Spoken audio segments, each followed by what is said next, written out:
ആയത്തുള്ള അലി ഖാംനെയി കൊല്ലപ്പെട്ട വാർത്ത സ്ഥിരീകരിച്ച നിമിഷം മുതൽ തന്നെ അദ്ദേഹത്തിന്റെ പിൻഗാമി ആര് എന്ന ചോദ്യമാണ് ഉയർന്നു കേൾക്കുന്നത്.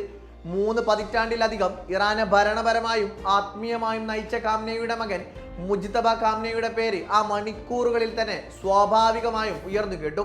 ഇപ്പോൾ ഖാംനെയുടെ സംസ്കാര ചടങ്ങുകൾ ആരംഭിച്ചിരിക്കെ ഇറാന്റെ അസംബ്ലി ഓഫ് എക്സ്പെർട്സ് പുതിയ നേതാവിനെ തെരഞ്ഞെടുക്കാനുള്ള നടപടികളിലേക്ക് പ്രവേശിച്ചിരിക്കുകയാണ്. മുജ്തബക്ക് പുറമെ ഖാംനെയുടെ ഡെപ്യൂട്ടി ചീഫായിരുന്ന അസ്ഗർ ഹിജാസി, സൈനിക നേതാവ് അലി ലാറിജാനി, റൂഹുല്ല ഖുമൈനിയുടെ മകൻ ഹസൻ ഖുമൈനി എന്നിവരുടെ പേരുകളും ചർച്ചയിലുണ്ട്. ഖാംനെയുടെ പിൻഗാമിയായി എത്തുന്നത് ആരായാലും അവർക്കതൊരു വെല്ലുവിളിയായിരിക്കും സൃഷ്ടിക്കുക. വിപ്ലവാനന്തര ഇറാനെ അതിജീവനത്തിന് പര്യാപ്തമാക്കിയ നേതൃത്വമായിരുന്നു ഖാംനെയുടേത്. ഖാംനെയിൽ നിന്ന് മുജ്തബയിലെത്തുമ്പോൾ അദ്ദേഹത്തിന് മൂലധനമില്ലെന്നാണ് ഏറ്റവും വലിയ വ്യത്യാസം. ഇറാൻ വിപ്ലവം നടക്കുമ്പോൾ മുജ്തബക്ക് പ്രായം വെറും 10 വയസ്സായിരുന്നു. മഹാബാദിൽ മതപഠന വിദ്യാർത്ഥിയായിരുന്നു അന്ന് മുജ്തബ. ഏതാണ്ട് 30 വയസ്സുവരെ ഇസ്ലാമിക് തിയോളജിയിൽ ഗഹനമായ പഠനം. പിന്നീട് ഖൂമിൽ പുരോഹിതനായി. 2009 വരെയും മുജ്തബ രാഷ്ട്രീയത്തിൽ ഇടപെട്ടിരുന്നില്ല. ആ വർഷം നടന്ന സർക്കാർ വിരുദ്ധ പ്രക്ഷോഭകാലത്താണ് മുജ്തബയെ കുറിച്ച് ലോകമറിയുന്നത്.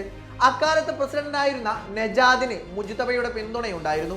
അതുകൊണ്ട് തന്നെ പ്രക്ഷോഭം അടിച്ചമർത്താൻ മുജ്തബയും പങ്കുചേർന്നുവെന്നാണ് കഥ. പ്രക്ഷോഭം ഇല്ലായ്മ ചെയ്യാൻ IRGCയുടെ അർദ്ധ സൈനിക വിഭാഗത്തിന്റെ നേതൃത്വത്തെ മുജ്തബ അണിയറയിൽ നയിച്ചുവെന്നും വാർത്തകളുണ്ടായിരുന്നു. പിന്നീട് നെജാദ് തന്നെയും മുജ്തബയെ തള്ളി പറഞ്ഞതും ഇരുവരും 2 പക്ഷത്തായതും മറ്റൊരു ചരിത്രം. 2024 അസംബ്ലി ഓഫ് എക്സ്പെർട്സ് പുനഃസംഘടിപ്പിച്ചപ്പോൾ തന്നെ മുജ്തബയായിരിക്കും ഖാംനെയുടെ പിൻഗാമിയെന്ന് പലരും കണക്ക് കൂട്ടിയിരുന്നു. എന്നാൽ ജീവിച്ചിരിക്കെ ഒരിക്കൽ പോലും ഖാംനെയി തന്റെ പിൻഗാമി ആര് എന്ന് പറഞ്ഞിട്ടില്ലായിരുന്നു. 56-കാരനായ മുജ്തബ ഖാംനെയ്ക്കൊപ്പമായിരുന്നു കുടുംബസമേതം താമസിച്ചിരുന്നത്. ശനിയാഴ്ച ഓപ്പറേഷൻ എപ്പിക് ഫ്യൂരിയുടെ ആദ്യ മണിക്കൂറിൽ തന്നെ ഖാംനെയുടെ കൊട്ടാരത്തിൽ മിസൈൽ പതിച്ചു. ഖാംനെയ്ക്കൊപ്പം കൊല്ലപ്പെട്ടവരിൽ മുജ്തബയുടെ ഭാര്യയും ഒരു കുട്ടിയുമുണ്ട്. ഈ സമയം മുജ്തബ കൊട്ടാരത്തിൽ ഇല്ലായിരുന്നു. തലനാരിഴയ്ക്ക് രക്ഷപ്പെട്ടാണ് മുജ്തബ ആ പദവിയിലെത്തുന്നതെന്ന് സാരം.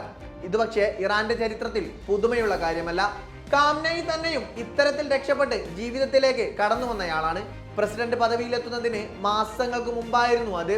തെഹ്റാനിലെ അബൂദർ മസ്ജിദിൽ കുത്തുബ നിർവഹിച്ചു കൊണ്ടിരിക്കെ പള്ളിയിലുണ്ടായ വൻ സ്ഫോടനത്തിൽ അദ്ദേഹത്തിന്റെ വലതുകൈക്ക് ക്ഷതമേറ്റു.